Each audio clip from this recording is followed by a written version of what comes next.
බෞද්ධ ගුවන් විදුලියේ විශේෂ ධර්මානුශාසනාව.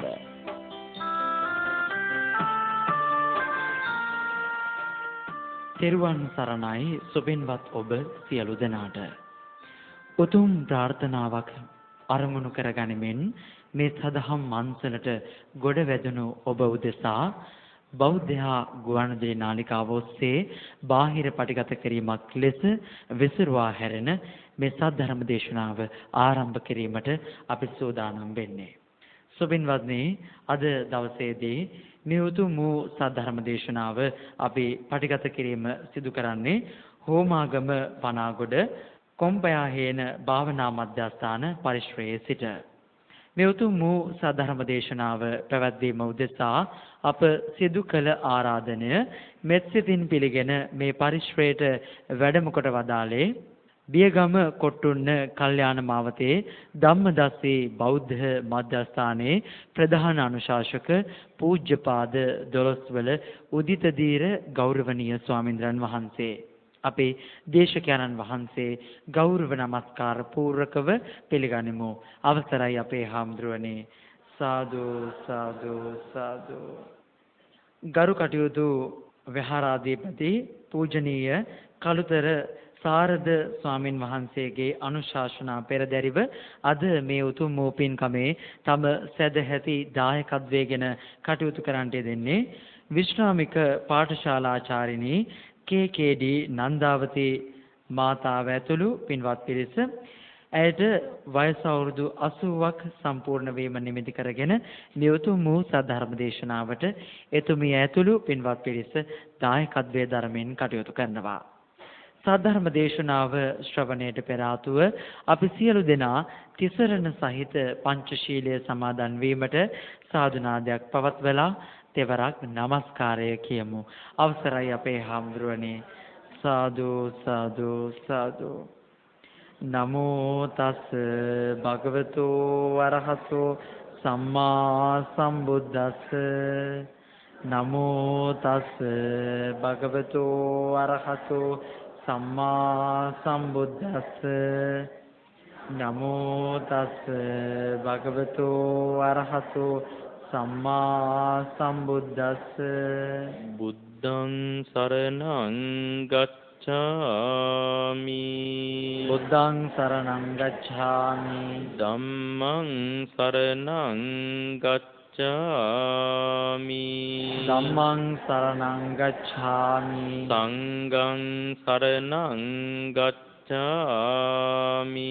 සංඝං සරණං ගච්ඡාමි. ဒ ුතියම්පි බුද්ධං සරණං ගච්ඡාමි.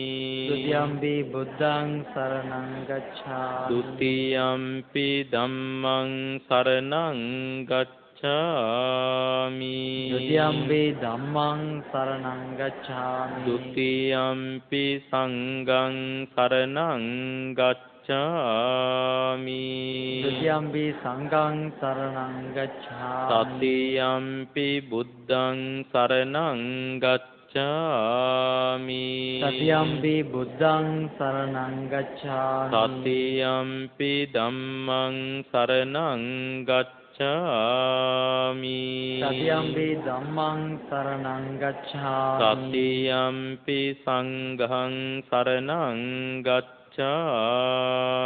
තතියම්පි සංඝං සරණං ගච්ඡාමි. පානාති පාතා වේරමණී සික්ඛාපදං සමාදියාමි. පානාති පාතා වේරමණී සික්ඛාපදං සමාදියාමි. අදින්නා දාන වේරමණී සික්ඛාපදං සමාදියාමි. අදින්නා දාන වේරමණී සික්ඛාපදං සමාදියාමි. කාමේසු මිච්ඡාචාරා වේරමණී සික්ඛාපදං සමාදියාමි. කාමේසු මිච්ඡාචාරා වේරමණී සික්ඛාපදං සමාදියාමි. මුසාවාදා වේරමණී සික්ඛාපදං සමාදියාමි. මුසාවාදා වේරමණී සික්ඛාපදං සමාදියාමි. සුරාමේරය මජ්ජපමා දත්තානා වේරමණී සික්ඛාපදං සමාදියාමි.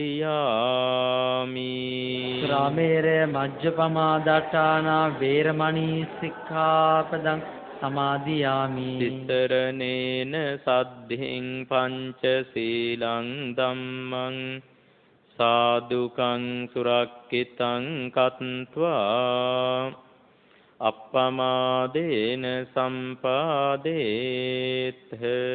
ආම බන්තේ සාදු සාදු සාදු. සමන්ත චක්කවාලේසු අත්‍රා ගච්ඡන්තු දේවතා සද්දම්මං මුනි රාජස්ස සුනන්තු සග්ග මොක්ඛදං. සාදු සාදු. ධම්ම ශ්‍රවණ කාලෝ අයං බදන්තා. ධම්ම ශ්‍රවණ කාලෝ අයං බදන්තා. සද්ධම්ම ශ්‍රවණ කාලෝ අයං බදන්තා. සාදු සාදු සාදු. නමෝ තස්ස භගවතු අරහතෝ සම්මා සම්බුද්දස්ස. නමෝ තස්ස භගවතු අරහතෝ සම්මා සම්බුද්දස්ස. නමෝ තස්ස භගවතු අරහතෝ සම්මා සම්බුද්දස්ස. සාදු සාදු සාදු. චෛමේ භික්ඛවේ තණ්හා කායා වේදිතබ්බෝති. සාදු සාදු සාදු. කොම්පයා හේන භාවනා මධ්‍යස්ථානයේ ගෞරවනීය විහාරාධිපති අවසරයි කලුතර සරද නායක මාහිමිපාණන් වහන්සේ ප්‍රධාන කොට ඇති වන්දනීය පූජනීය මහා සංඝරත්නයෙන් අවසරයි. අද දවසේ බෞද්ධයා ගුවන් විදුලිය මගින් මේ ධර්ම දේශනාව සජීවී පටිගත කිරීමක් ලෙස පටිගත කරනු ලබන්නේ පනාගොඩ හෝමාගම පනාගොඩ කොම්පයාහේන භාවනා මධ්‍යස්ථාන ධර්මශාලාවේ සිටයි. ඉතින් අද මේ උදාර පින්කමේ දායකත්වයේ දරනවා විශ්‍රාමික පාඨශාලාචාරිණී KKD නන්දාවති මහත්මිය. එතුමියට වසර 80ක් සම්පූර්ණ වීම නිමිති කරගෙන තෙරුවන්ගේ ආශිර්වාදය ලබා ගැනීම සඳහා මේ උතුම් මහානීය පුණ්‍ය ධර්මය සිදු කරනු ලබනවා. ලෝකයේ තිබෙන පරිත්‍යාගයන් අතර අග්‍රම පරිත්‍යාගය ධර්ම පරිත්‍යාගය, ධර්ම දාණය. ඊට වඩා වටින, ඊට වඩා අග්‍ර තවත් පරිත්‍යාගයක් ලෝකය තුල නැහැ. විශ්‍රාමික පාඨශාලාචාරිණී KKD නන්දාවති මෞතුමිය මහත්මිය තමන්ගේ ජීවිතයට ආශිර්වාදය ලබා ගන්න යොදාගත්තේ ලොවේ තියෙන අග්‍රම වස්තුව දන් දීමේ පින්කමයි, ධර්ම දානයයි.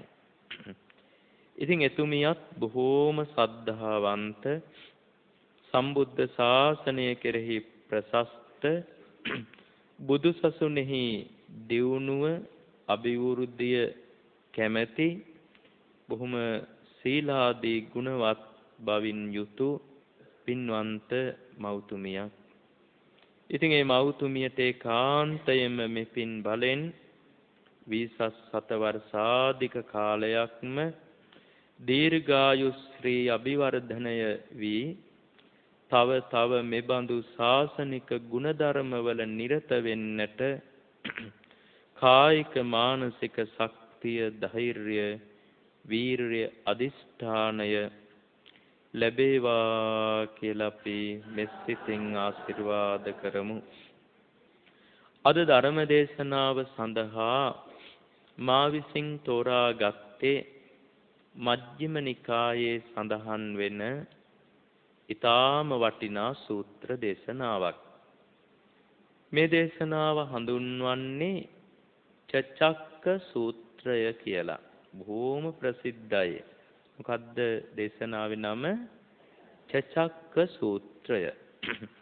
ච කියලා කියන්නේ 6ට. චක්ක කියන නමිනුත් 6 කොටස අදහස් කරනවා.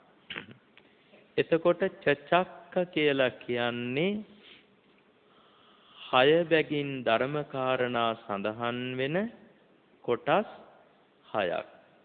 නැත්තම් කරුණු 6 බැගින් සඳහන් මාත්‍රිකා 6ක් තමයි චක්ක කියලා කියන්නේ. මේක ඇත්තටම බොහෝම දීර්ඝ දේශනාවක්. මම මේ මුළු දේශනාවම කරන්න බලාපොරොත්තු වෙන්නේ නැහැ. මේකේ යම්කිසි කොටසක් පැහැදිලි කරලා දෙන්නයි කල්පනා කළේ. මේ දේශනාව බුදුරජාණන් වහන්සේ දේශනා කරපු අවස්ථාවේ ස්වාමින් වහන්සේලා 60 දෙනෙක් රහතන් වහන්සේලා බවට පත් වුණා මේ දේශනාව කරපු වෙලාවේ.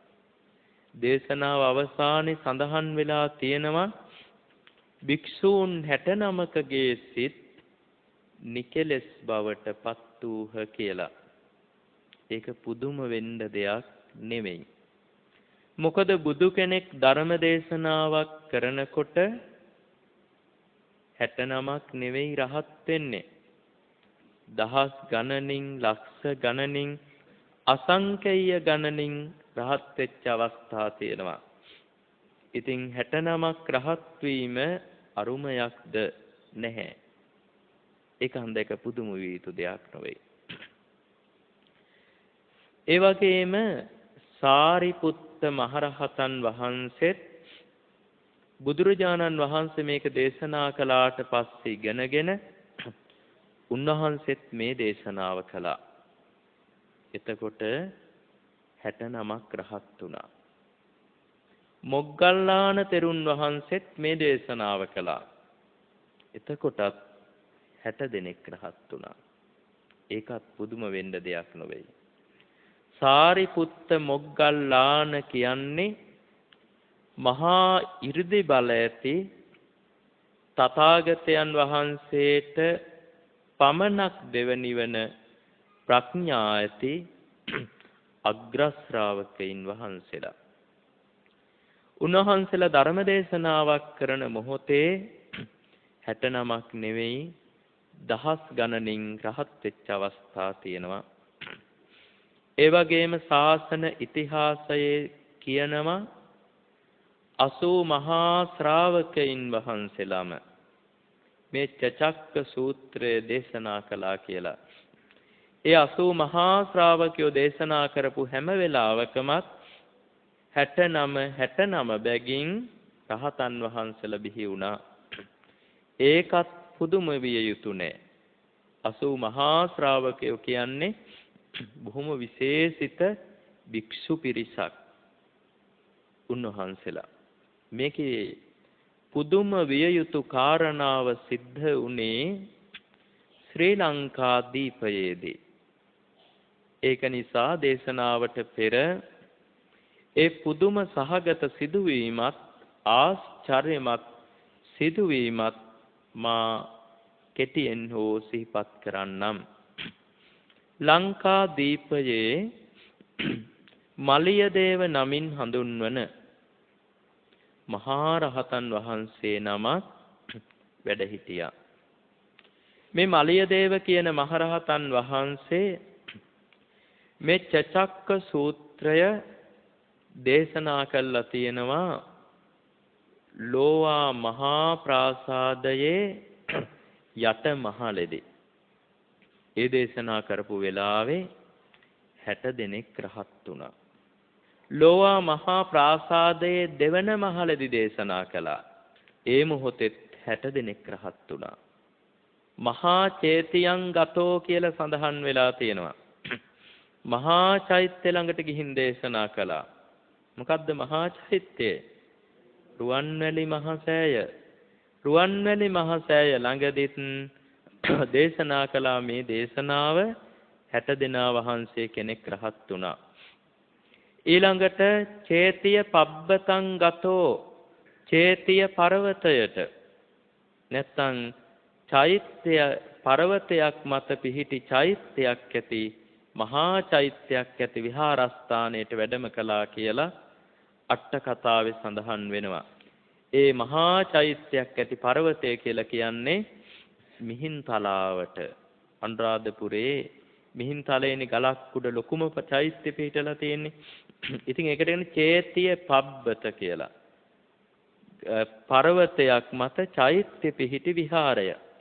එහෙදි දේශනා කළා මිහින්තලයේදී 60 දෙනෙක් රහත් වුණා. ඊළඟට තෝපාරාමය ළඟදී දේශනා කළා තියෙනවා. මුත්‍තිඅංගනේදී දේශනා කළා තියෙනවා. බලන්න බොහොම දුර ප්‍රදේශයක්නේ මුත්‍තිඅංගනය. දැන් ගත්තොත් තියෙන්නේ බදුල්ල නගරයේ. එහෙදි දේශනා කළා තියෙනවා මේ රහතන් වහන්සේ. ඒ වගේම උන්වහන්සේ මේ දේශනාව කරලා තියෙනවා චිත්තල පබ්බතං ගතෝ කියලා අට කතාවේ කියනවා. චිත්තල පබ්බත කියන්නේ සිතුල් පවුව නැත්නම් සිත සතුටු කරවන පර්වතය. මේකේ නම තේරුම සිතුල් පවුව කියන්නේ සිංහලෙන් ඒකයි. සිත සතුටු කරවන පර්වතය කියන එකයි.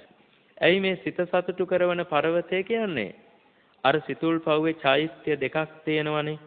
පහළ තියෙනවා මහා චේතිය. කන්ද උඩ තියෙනවා ආකාශ චේතිය. කාවන්තිස්ස රජතුමාගේ කාලෙදී උනේ. මේ කන්ද පහළ තියෙන මහා චේතිය අවුව නැති වෙලාවක එහෙම ගිහිල්ලා බලන් හිටියොත් මේ වගේ වෙලාවකටවත් හිත එකෙන් අහකට ගන්න හිතෙන්නේ අදටත්. එච්චර ලස්සනයි.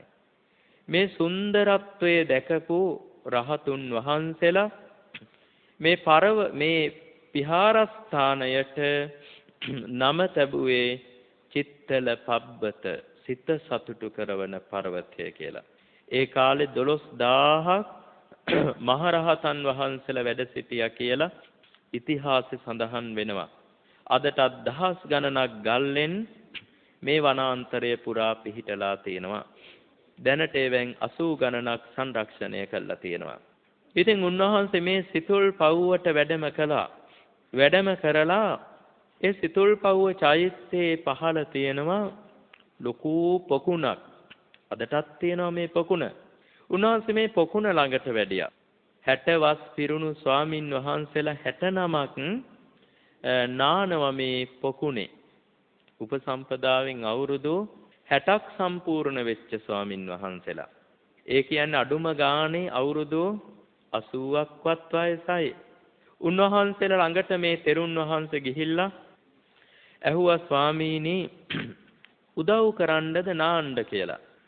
මේ වචනේ ඇහෙනකොටම මේ තෙරුන් වහන්සේලා ඇහුවා ඔබ දේව තෙරුන්ද කියලා. අපි මලිය දේව කියලා කිව්වට ඒ කාලේ ප්‍රසිද්ධයි උන්වහන්සේට දේව කියන අවසාන කොටස විතරක්. දේව තෙරුන්ද කියලා ඇහුවා. ඔව් ස්වාමීනි කියලා කිව්වා. ඊට පස්සේ උන්වහන්සේලා කියනවා ඔබ වහන්සේගේ අතක ස්පර්ශය අපේ ඇඟකට ලබන්න නම් අපි බොහෝම පින් කළා තියෙන්න ඕනේ. ඔබ වහන්සේ එච්චර පින්වන්ත කෙනෙක්. කමක් නෑ නාන්න උදව් කරන්න කියලා කිව්වා. ඉතින් උන්වහන්සේ මේ තෙරුන් වහන්සේලාගේ ඇඟ අතුල්ලලා සමහර ස්වාමින් වහන්සේලාට වතුර අරන් දීලා නාන්න උදව් කළා. එදා දවසේ ධර්ම දේශනාව කරන්න ශාලාවට භික්ෂූන් වහන්සේලා රැස් වුණා. ඒ වෙලාවේ වැඩහිටි තෙරුන් වහන්සේලා ප්‍රකාශ කළා අද ධර්ම දේශනාව මලිය දේව තෙරුන් වහන්සේටයි කියලා. මලිය දේව තෙරුන් වහන්සේ එදත් චචක්ක සූත්‍රයම දේශනා කළා. දේශනාව අවසන් වෙනකොට අර 60 වස් පිරුණු ස්වාමින් වහන්සේලා 60 දෙනාම රහතන් වහන්සේලා බවට පත් වුණා. ඉතින් මේ විදිහට මලිය දේව තෙරුන් වහන්සේ චචක්ක සූත්‍රය ස්ථාන 60කදී දේශනා කළා තියෙනවා. තැන් 60කදී. 60 තැනේදීම 69 බැගින් රහත් වුණා. උන්වහන්සේ මේ දේශනාව කරනකොට විතරක් අනිත් දේශනා කරනකොටත් රහත් වෙච්ච අය මාර්ගඵල ලැබපුවා ඉඳලා තියෙනවා. මේ දේශනාව කරපු අවස්ථා 60 දී විතරක් 69 බැගින් රහත් වුණා. එතකොට මේ දේශනාව විතරක් අහලා රහත් වෙච්ච අය උන්වහන්සේ මේ දේශනාව කරනවා. අහලා රහත් වෙච්ච අය කොච්චරද ඒ කාලේ? 3600ක් රහතන් වහන්සේලා. 3600ක්. ඉතින් අපි ওই අනුරාධපුරේ යනකොට පොඩි කාලේ කෑගල්ල හරහා පොල් ගහවෙලට කිලෝමීටර 5ක් තියලා වට්ටාරම කියලා විහාරස්ථානයකට යනවා. ඉතින් මේ වන්දනාව එක්කගෙන යන අපේ අම්මලා තාත්තලා වන්දනා නඩේ ගුරුවරු ගුරා කියලානේ අපි කියන්නේ. එයා පිටව එක්කගෙන යනවා මලිය දේව මහරහතන් වහන්සේ වැඩ සිටි කුටියේ නටමුන් තියෙනවා. ඒ වගේම උන්වහන්සේ නිදාගත්ත ගල් ඇඳ තාම තියෙනවා. ඉතින් මේවා පෙන්නලා කියනවා පුතේ දුවේ මේ තමයි අන්තිම මහරහතන් වහන්සේ වැඩ සිටි කුටිය. පුතේ දුවේ අන්තිම මහරහතන් වහන්සේ වැඩ සිටියේ. ඉතින් ටිකක් තේරෙන වයසේදී මේ විස්තරය ඇහුවහම මට ඇත්තටම හිතුණා මේකනම් එච්චර අහන්න ලැබිය යුතු වචනයක් නෙමෙයි කියලා. මොකද හේතුව ඒ වචනේත් එක්ක අර ළමයින්ගේ හිතට පණිවිඩයක් දෙනවා මේ වැඩිහිටියෝ. දෙන පණිවිඩේ මේ අන්තිම මහරහතන් වහන්සේ වැඩ සිටි තැන කියන එක නෙමෙයි. ඒකේ තව පණිවිඩයක් දෙනවා රහත් පරපුර ඉවරයි. ඒ කියන්නේ රහත් වෙන්න කාටවත් දැන් බෑ. බුද්ධ ශාසනයේ දැන් වඳ බහැපු එකක්. පීදෙන්නේ නැති කෙසෙල් ගහක් බඳුයි. උඹලට මේ ශාසනෙන් නිවන් අවබෝධ කරගන්න බෑ දුවේ පුතේ කියන පණිවිඩය ලබා දෙනවා. ඇත්තට මේක එහෙම නෙමෙයි. එහෙම වුණත් කිව යුතු එකකුත් නෙමෙයි. මොකද මේ ශාසනය තුල අපේ උනන්දුව උත්සාහය කරලා වැඩක් නැහැ. මේකෙන් ප්‍රයෝජන ගන්න බෑ. එහෙනම් අපි මේ ශාසනයේ දන් ටික විතරක් දීලා පන්සල් වලට විතරක් උදව් උපකාර කරගෙන උඹලා පින් කරගනිලා. ඊළඟ බුද්ධ ශාසනයකවත් නිවන් දකින්න හිතපල්ලා. මේ පණිවිඩේ නෙවෙයිද බලන්න මේ ප්‍රකාශයත් එක්ක අපිට ලබා දෙන්නේ. අපි බලමු මොහොතක් හිතලා අර 3600ක් රහතන් වහන්සේලා මලිය දේව මහරහතන් වහන්සේ පිරිනිවන් පාන්න ඉස්සෙල්ලා පිරිනිවන් පෑවාද මොහොතක් හිතලා බලන්න. අපි හිතමු පිරිනිවන් පෑවමයි කියලා. නමුත් අපේ ඉතිහාසයේ සඳහන් වෙනවා ඊට පස්සේ කාලේ තෙරුන් වහන්සේ කෙනෙක් ඒත් රහතන් වහන්සේ කෙනෙක් මේ දේශනාව කළා කියලා. මට මේ වෙලාවේ රහතන් වහන්සේගේ නම හිතට එන්නේ නැහැ. ඒ රහතන් වහන්සේ මේ දේශනාව කරපු වෙලාවේ 1000ක් රහත් වුණා කියලා සඳහන් වෙලා තියෙනවා. 1000. ඒ රහතුන් වහන්සේලා මහා ඉරිදි බල සම්පන්නයිනේ. 1000ක් රහතන් වහන්සේලා. ඊළඟට කියලා තන යොදුනක් දුරට දෙවිවරු හිටියා කියලා අහසේ මේ දේශනාව අහන්න. ඒ රහතන් වහන්සේ දේශනාව කරන වෙලාවේ ඒ අය අතරින් ඉතුරුනේ එක්කෙනෙක් විතරයි පෘථග්ජනව අනික් ඔක්කොම මාර්ගඵල ලැබුවා කියලා සඳහන් වෙලා තියෙනවා. ඉතින් ඉතිහාසය මෙලෙස සඳහන් කරද්දී ධර්මයේ මෙසේ විග්‍රහ වෙද්දී බලන්න අපේ හිතට ගිය පණිවිඩය කොච්චර මිත්‍යා දෘෂ්ටිකද කියලා. මේ පණිවිඩය අපේ හිතට ආවේ ඇයි? මොකද්ද මේකට හේතුව? මලියදේව මහරහතන් වහන්සේ පිරිනිවන් පාන මොහොතේ ප්‍රකාශයක් කළා. ඒ තමයි අතීතයේ අපේ බෝසතාණන් වහන්සේ පාරමී පුරණ කාලේ තේමිය නමින් තාපස කෙනෙක් විදිහට පැවිදි වුණා. අහලා ඇතිනේ අර කතා කරන්න බැරි, ඇවිදින්න බැරි, ගොළුෙක් වගේ බොරුවට රඟපාපු ළමෙක් ගැන. අන්තිමට වල දාන්න කැලේට අරන් යනවනේ. කැලේට අරන් ගියාට පස්සේ මෙයා නැකිටලා බලලා අර සයිහ කියලා ඇමති කෙනෙක් වලක් කාරනවා. එයාගෙන් ඇහුවා මොකද ඇමතිතුමනි මේ වලක් කාරන්නේ මොකටද? මේ රජතුමාගේ පුතා වල දාන්න. එයා ගොළුෙක්, මේ අත්පා තිබුණට ඇවිදින්න බැරි කෙනෙක්, වැඩක් නැහැ. බලන්න ඊට පස්සේ ඇමතිතුමාට විස්තරය පැහැදිලි කරලා දුන්නා. ඇයි මෙහෙම ගොළුෙක් වගේ හිටියේ? අත්පා තියෙද්දි ඇවිදින්න බෑ වගේ හිටියේ ඇයි?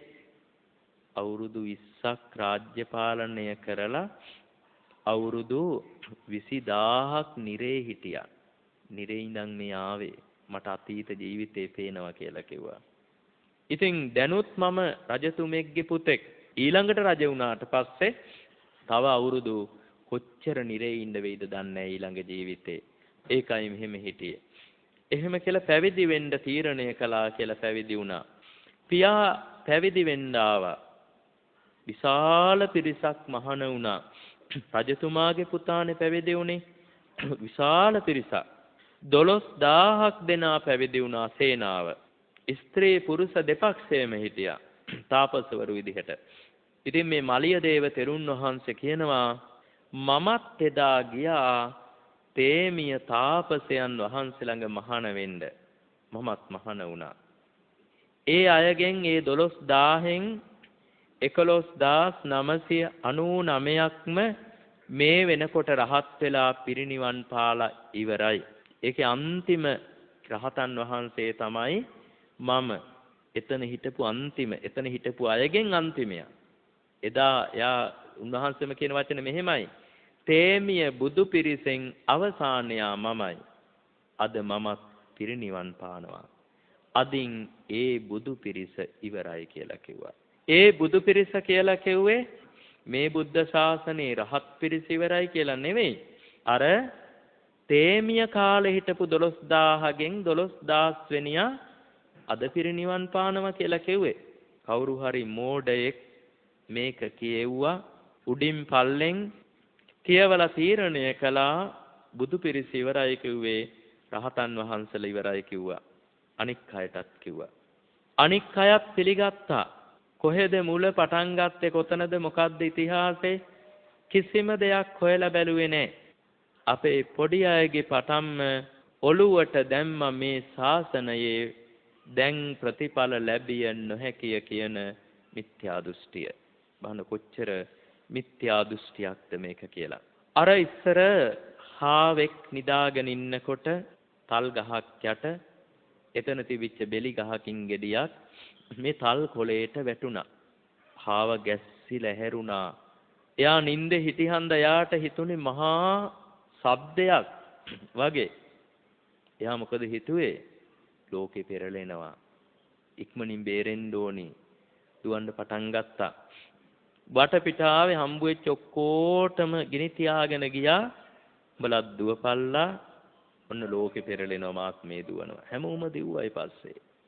ඒ වගේ තමයි මේ මිත්‍යා දෘෂ්ටියක් ලැබු ගින්නක් වගේ මේ ලංකා දීපය පුරා පැතිරිලා ගියා.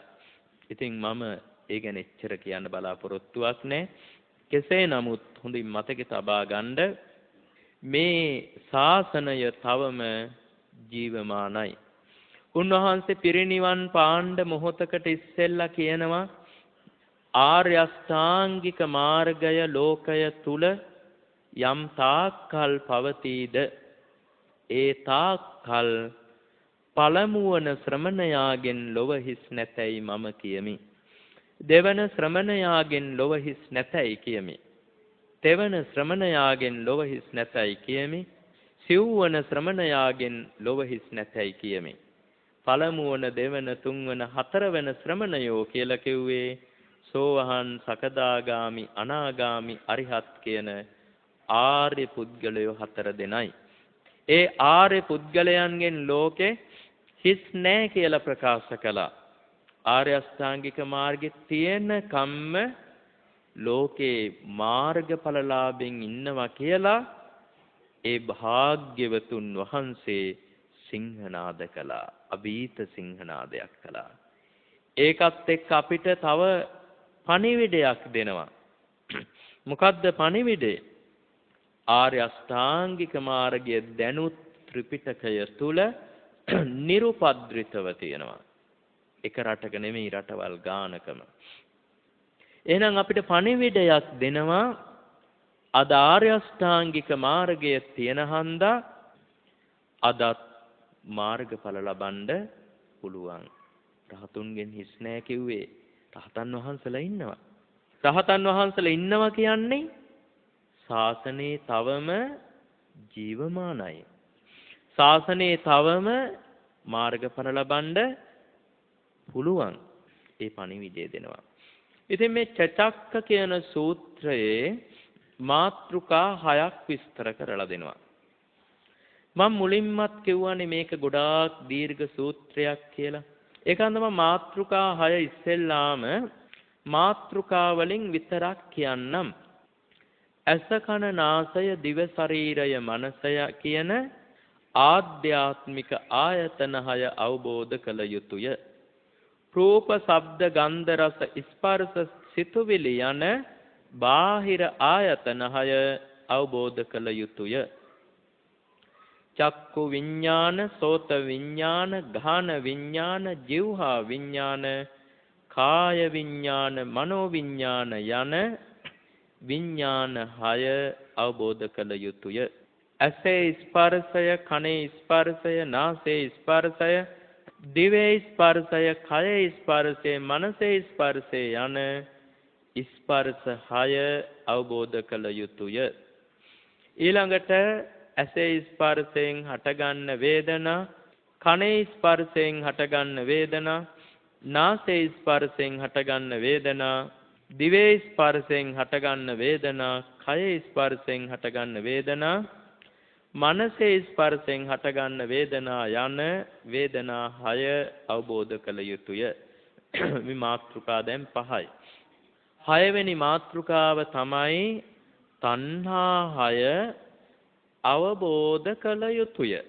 මම අද ධර්ම දේශනා කරන්නේ මේ තණ්හා 6 පිළිබඳවයි.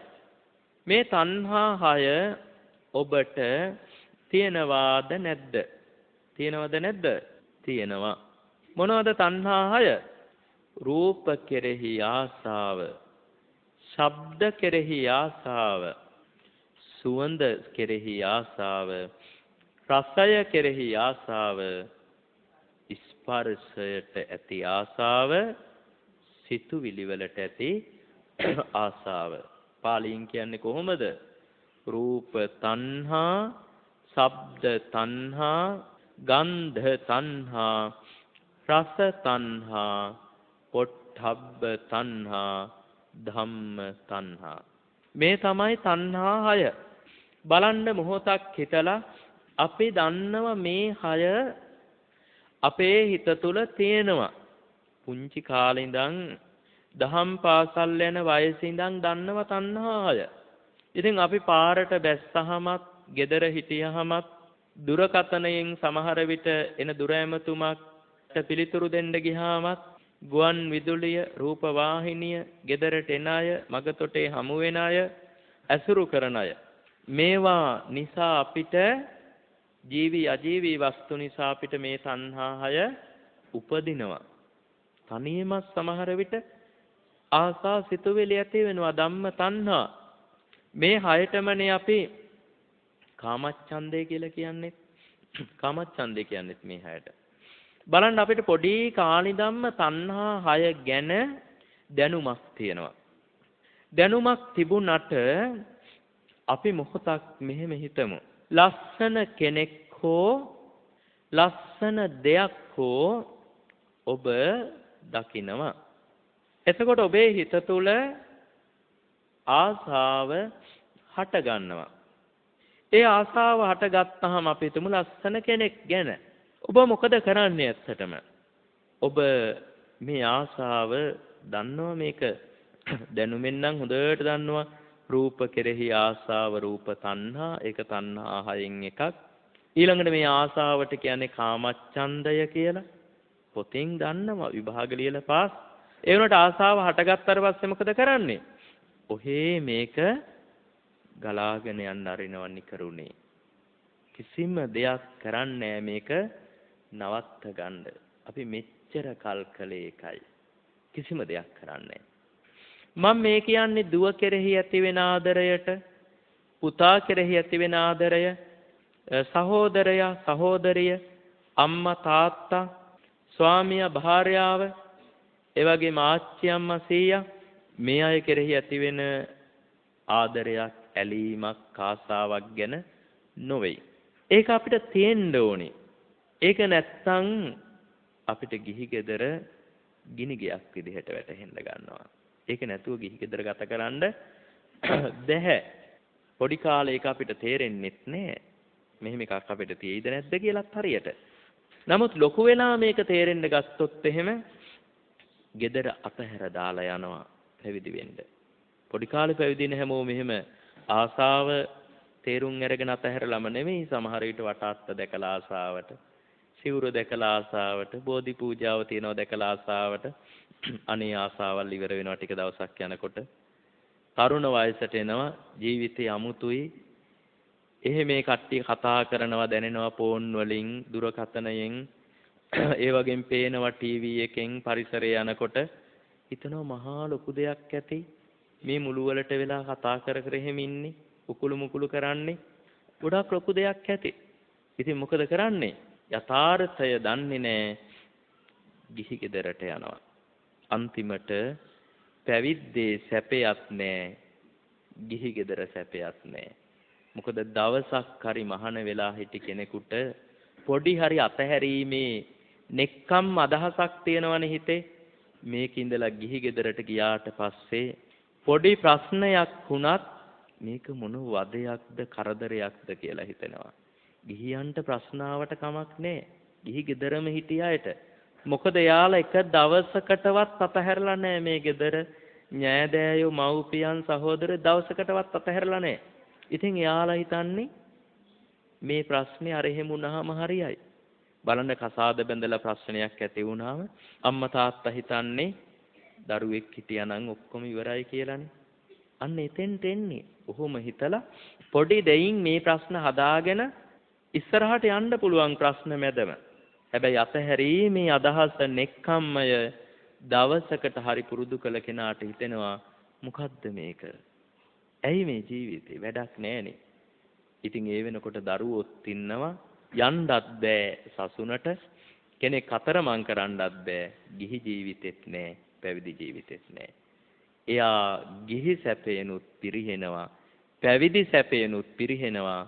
හරියට උබතෝ පදිත්තං ගූත ගතං කියලා සඳහන් කරලා තියෙනවා.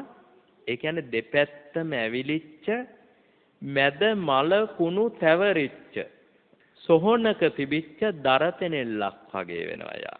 සොහොනේ දරපෙනෙල්ල. ඒ කියන්නේ සෑයක ඉතුරු වෙච්ච ලී කෑල්ලක් තියෙනවා.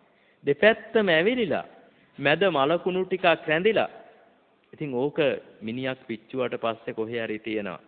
මිනිස්සු යනකොට දර හොයාගෙන දකින්නවා දෙපැත්තම ඇවිලිච්ච ලී කෑල්ලක්. සෑයක් දවපු තැනක.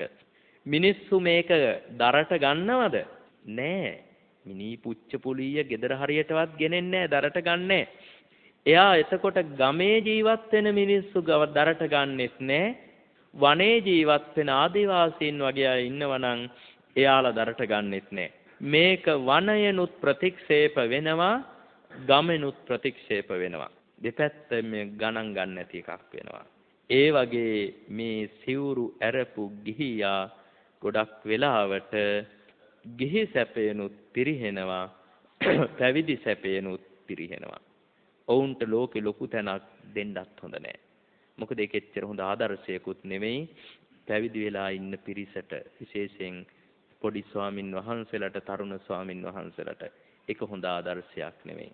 මොකද යාලා හිතන්නේ ප්‍රශ්නයක් නැහැ, සමාජෙත් ලොකු පිළිගැනීමක් තියෙනවා. මොන පිළිගැනීමක්ද? මේ සද්ධාව නැතුව, පවට ලැජ්ජාව නැතුව, පවට බය නැතුව, වීරය නැතුව, ප්‍රඥාව නැතුව ඒකනේ ආවේ. සද්ධාව තිබ්බනම් බුදුරජාන් වහන්සේගෙන් ලබාගත් සිවුර පැත්තකින් තියලා යන්න පුළුවන්ද? සද්ධාව තිබ්බනම් මිනිසුන්ගෙන් වැඳුම් පිදුම් ලැබූ පූජනීයත්වයටපත් මේ කය දුරාචාරයට යොදවන්න පුළුවන්ද? ඉතින් සද්ධාව මුකුත් නැහැ. ඒකමයි අතහරින්නේ. ඉතින් ඔවුන්ට මොන ගෞරවයක් දිය යුතුද? කෙසේ නමුත් බලන්න අපේ හිතේ හටගන්නවා මේ රූප කෙරෙහි ආසාව. අපි ඒක ඔහේ ගලාගෙන යන්න අරිනවා. එහෙම ගලාගෙන යන්න අරින්න එපා. එහෙම ගලාගෙන යන්න ඇරලා තමයි අපි ධර්මයෙන් ඈත්ුනේ. අපි ධර්ම ඉගෙන ගත්තට විතරක්ම වැඩක් නැහැ. අපි ධර්මය අපේ ජීවිතයට පොඩි මොහොතකට හරි පොඩ්ඩක් හරි එකතු කරගන්න ඕනේ. අර මම ඉස්සෙල්ලා කියපු ස්වාමියා, භාර්යාව, මව්පියන්, දරුවන් ඔය වගේ අය කෙරෙහි හැර වෙනත් ඕනෑම කෙනෙක් කෙරෙහි ආසාවක් හටගත්තොත් වැඩි යමක් හිතන්න බැයි නම් හිතන්න කාමච්ඡන්දයක් කියලා හිතන්න. කාමච්ඡන්දයක් කියන්නේ කාම වස්තුවකට ආසාවක් කියන එකනේ. ඒක තේරුම. කාම වස්තුවකට ආසාවක්. ගිහි ගෙදර හිටියා කියලා බය වෙන්න එපා. මුකුත් වෙන්නේ නැහැ. හිතන්න කාමච්ඡන්දයක්. එහෙම හිතනකොට නැති වෙලා යයි මේ හටගන්න ලාමක පහත් නින්දිත ආසාව. මොකද මේ ආසා හොඳ ඒවා නෙමෙයි. මේවැයි ඡායාරූප ගන්න පුළුවන් නම් පිටපත් කරලා මේ ඡායාරූප වෙන කෙනෙකුට පෙන්වන්න තබා ඔබටවත් තව සැරයක් බලන්න බැරි වෙයි. එච්චර අපිරිසිදුවට තියෙයි. ඒක නිසා මේ නින්දිත ආසාව, මේ නින්දිත තණ්හාව, මේ නින්දිත ඇලීම බැඳීම හට ගන්නකොට හිතන්න කාමච්ඡන්දයක් කියලා. එතකොට ඒක හිතින් දුරු වෙයි.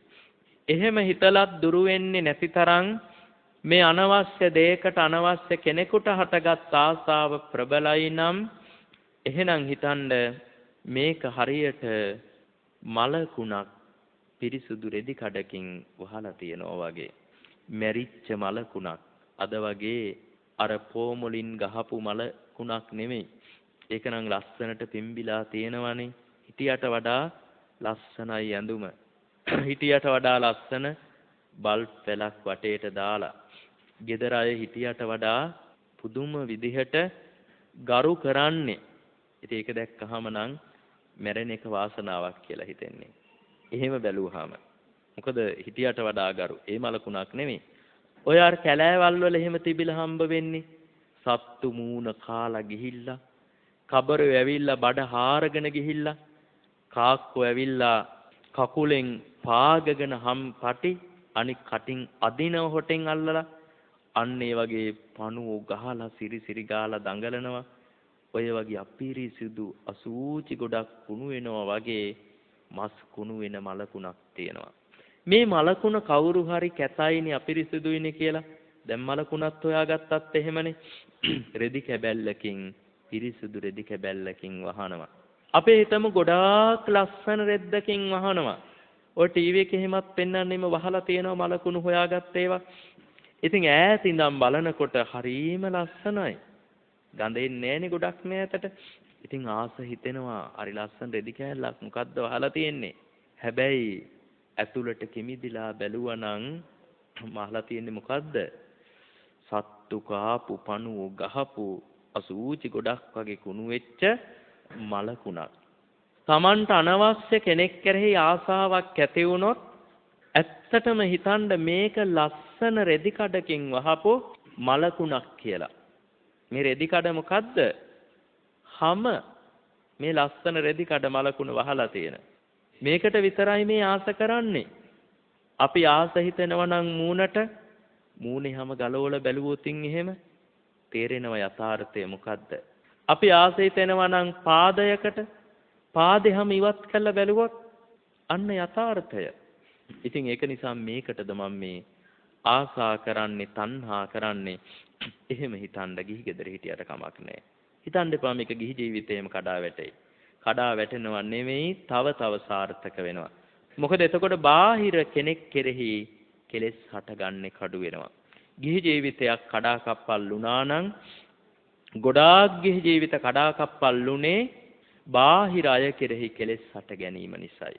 ඒක නිසා තණ්හා හයම හට ගන්නකොට ඔය විදිහට හිතන්න කාමච්ඡන්දයක් කියලා. නුසුදුසු දුරකතන ඇමතුමක් එනවා. ඔබට කෙනෙක් කතා කරනවා. කටහඬ ලස්සනයි. කතා කරන විදිහ ලස්සනයි. ඔබට සමහර විට ඔබේ ගෙදරින් කවුරුවත් ඒ වගේ කතා කරන්නේ නැහැ. ඉතින් ඔබට මේකට ටිකක් ආස හිතෙනවා. ඒකට ඉඩ දෙන්න එපා. එතකොට මේ හිතන්න කාමච්ඡන්දයක් අතහරිනවා මේ ශබ්දය අනිත්‍යයි. ඒක පෝෂණය වෙන්න දෙන්න එපා ඉඩ. පෝෂණය වුණොත් මේක කොතනින් කෙලවර වෙයිද දන්නේ. කොහෙන් කෙලවර වුණේ නැතත් කොච්චර කෙලෙස් ලෝකයක්ද කොච්චර පව් ගොඩක්ද අපි තණ්හා 6 ගැන ඉගෙන ගත්තේ කාමච්ඡන්දය ගැන ඉගෙන ගත්තේ මේ පව් ගොඩ තුල අතරමං වෙන්නද මොහොතක් හිතන්න. ඒ වගේම තමයි එක එක්කෙනා ඇඟේ තවරගෙන ඉන්න සුවඳ වර්ගවලටත් අධික ආස කරන්න එපා. ඔබ සුවඳ ගල්වන්න නැතුව ඉන්න ඕනේ. සුවඳ ගල්වන්න කමක් නැහැ. මොකද ඔබ අටසිල් සමාදන් වෙලා නැහැනේ. නමුත් මේ අනුන්ගේ සුවඳවල් වලට ආස කරන්න යන්න එපා. ඒ ආසාව ඇති වෙනකොට කාමච්ඡන්දයක් කියන එක මෙනෙහි කරන්න. ඒ වගේම කෑම කනකොට රස දේවල් උයන්ඩ රස දේවල් බෙදා ගන්න. හැබැයි කණ්ඩ ඉස්සෙල්ල මොහොතක් හිතන්න මේ ආහාර සත්වයක් නෙවෙයි, පුද්ගලයෙක් නෙවෙයි, ආත්මයක් නෙවෙයි, ධාතු ටිකක් විතරයි. ඒ වගේමයි මේ පරිහරණය කරන කෙනත් සත්වයක් නොවේ, පුද්ගලයෙක් නොවේ, ආත්මයක් නොවේ, ධාතු මාත්‍රයක ධාතු ටිකක් විදිහට හිතන්න. ගොඩාක් පිළිකුල් කරන්නත් එපා කෑම කනකොට. පිළිකුල ගැන හිත කන්න ගියොත් කෑම කන එක පිරිය වෙනවා, අඩු වෙනවා. එහෙමත් එපා.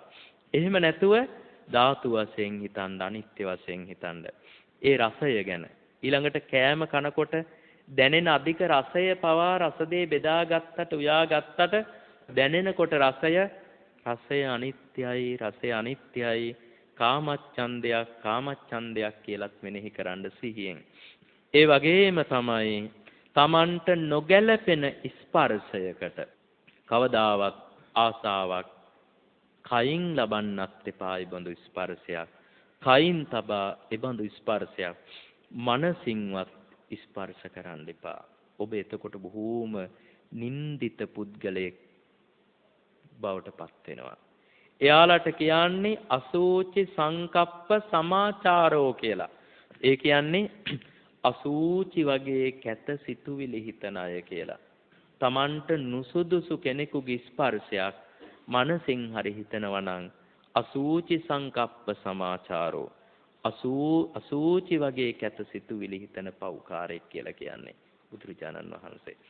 ඒ වගේම ඉතින් සිතුවිලි පිළිබඳවත් මේ විදිහට කාමච්ඡන්දේ මෙනෙහි කරන්න මෙන්න මේ තණ්හා 6 අවබෝධ කරගෙන නැති කළ යුතුයි කියලා මාගේ තථාගතයන් වහන්සේ චක්ක සූත්‍රයේ වදාලා. මේක බොහෝම දීර්ඝ දේශනාවක්.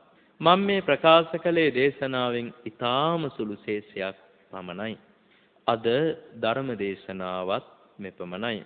ඊටාම සද්ධාවෙන් ඊටාම ගෞරවයෙන් සම්බුද්ධ ශාසනයට අපකැප වෙලා කටයුතු කරන බුද්ධ ශාසනයට බොහෝම උදව් උපකාර කරන අපත් දැක හඳුනා පුරුදු සත්පුරුෂ මාතාවක් වාසනාවන්ත මව්තුමියක් තමන්ගේ ජීවිතේ 80 වන ජන්මදිනය සමරනවා.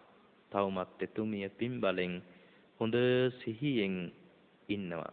ඒ වගේම එතුමිය බොහෝම සද්ධාවෙන් ඉන්නවා. පුණ්‍යවන්තව ඉන්නවා. එතුමියට සෙත් ප්‍රාර්ථනා කරන්නටයි අද මේ ධර්ම දේශනාව. මෙහි දායකත්වය හෝමාගම පනාගොඩ කොම්පයා හේන භාවනා මධ්‍යස්ථානයේ මේ දේශනාව පටිගත කරන්නේ. දායකත්වයේ දරන්නේ විශ්‍රාමික පාඨශාලාචාරිණී කේ.කේ.ඩී. නන්දාවති මෞතුමිය. එතුමියට 27 වර්ෂාධික කාලයක් නිදුක් නිරෝගී සුව දීර්ඝායුෂ මෙපින් බලෙන් රත්නත්‍රයානුභව බලයෙන් ලැබේවා. තව පින් කරගන්න වාසනාව උදා වේවා කියලා සාදු කියලා සෙත්පතමු. එතුමියටත් අපි හැම දිනාටමත් මේ පින මේ බුද්ධ ශාසනය තුලම උතුම් ධර්මය අවබෝධ කර ගැනීමට උපකාර වේවා. සාදු සාදු සාදු. ඒ වගේම අපවත් වී වදාළ අතිපූජ්‍ය මහනුවර විමල ස්වාමින් වහන්සේටත් පූජ්‍ය පනාගොඩ කුසල ඥාන ස්වාමින් වහන්සේට පැවිදි සහෝදරයෙක්, ඒ වගේම කේ.කේ.ඩී. හේරත් අප්පුහාමි මහත්මානන්ට, මේරි රණතුංග කියන ආදරණීය මව්පිය දෙදෙනාටත්, ඒ වගේම හිටපු විදුහල්පති I.A.D. කුලසිංහ ආදරණීය ස්වාමි පුරුෂයාණන්ටත්, එතුමිය නමින් සංසාරගත සියලු ඥාතීන්ටත් මේ පින් පෙත්තක්පත් වේවා. මෙපින් බලෙන් ඒ ඇත්තන්ගේ පරලෝක ජීවිත වාසනාවන්ත වේවා. සසර ගමන සුවපත් වේවා. සසර දුකින් අත් මිදේවා. ලෝකෝත්තර අජරාමර අමා මහ නිවනින් සැනසීම ලබත්වා කියලා සාදු කියලා පින් දෙමු. පන්සලේ වැඩ වාසය කරන සියලුම ස්වාමින් වහන්සේලාටත්, කේ.කේ.ඩී. නන්දාවති මහත්මියගේ ආදරණීය දූ දරුවන්ටත්, බෑනලා, ලේලිලා, මුණුබුරු මිනිබිරියන් ඇතුළු සියලු සත්පුරුෂයින්ටත්, දේශකයාණන් වහන්සේටත්, ආයතනයේ සියලු දෙනාටත්, බණ අසන්නට සැපමිනි සියලුම කල්යාණ මිත්‍ර සත්පුරුෂයින්ටත් නිදුක් නිරෝගී සුව දීර්ඝායුෂ ලැබේවා. උතුම් ධර්මාවබෝධයම වේවා කියලා ප්‍රාර්ථනා කරනවා. දැනට අසනීපයෙන් සිටින ගරු විහාරාධිපති අතිපූජ්‍යපාද කළුතර සරද ස්වාමින් වහන්සේට නිදුක් නිරෝගී සුව දීර්ඝායුෂ වේවා කියලා ආශිර්වාද කරනවා. හෝමාගම පනාගොඩ කොම්පියා හේන භාවනා මධ්‍යස්ථානයේ සිට සජීවී ලෙසින් පටිගත කරන ලද මේ උතුම් ධර්ම දේශනාවෙන් ජනිත වූ පින අප හැම දිනාටම මේ බුද්ධ ශාසනය තුලම මාර්ගඵල ලබාගෙන සසරින් අත් මිදෙන්න උපකාර වේවා. ආකාසට්ඨා ච බුම්මට්ඨා දේවා නාග මහිද්දි පුඤ්ඤන්තං අනුමෝදිත්වා චිරන් රක්칸තු ලෝක ශාසනං. ආකාසට්ඨා ච බුම්මට්ඨා දේවා නාග පුඤ්ඤන්තං අනුමෝදිත් චිරං රක්칸තු දේශනං.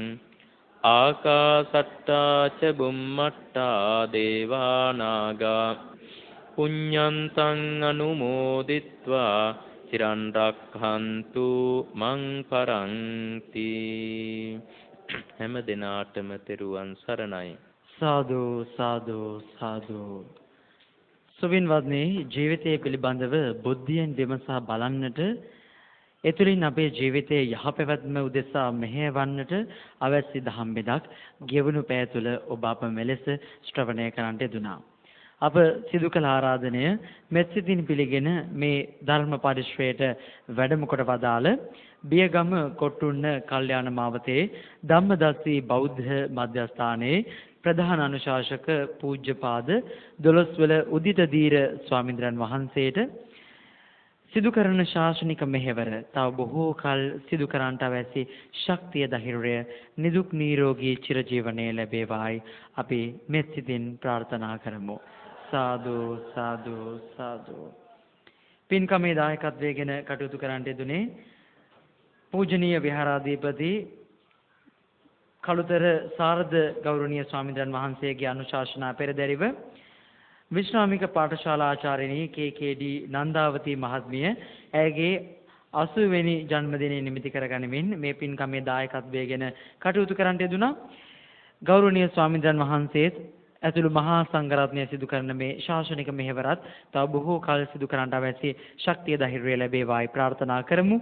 එලෙසින්ම මේ දායකත්වයේ ලබාගෙන කටයුතු කරන්න යෙදුණු මෞතුමියත් ප්‍රාර්ථනා කරන යහපත් අරමුණු ඒ අයුරින් මිටු වේවා. ඔබ සියලු දෙනාත් බලාපොරොත්තු වන යහපත් අරමුණු ඒ අයුරින් මිටු වේවායි කියන ප්‍රාර්ථනාව ඇතිව හෝමාගම පනාගොඩ කොම්පියා හේන භාවනා මධ්‍යස්ථාන පරිශ්‍රයේ සිට පටිගත කළ මේ ධර්ම දේශනාමය පින්කම මෙතකින් අවසන් වෙනවා. නිෂ්පාදන දායකත්වයේ ලබා දුන්නා දමිත් මදුසංක. ඔහුටත් බෙහෙවින්ම ස්තුතියි. ඔබ සියලු දෙනාට තෙරුවන් සරණයි.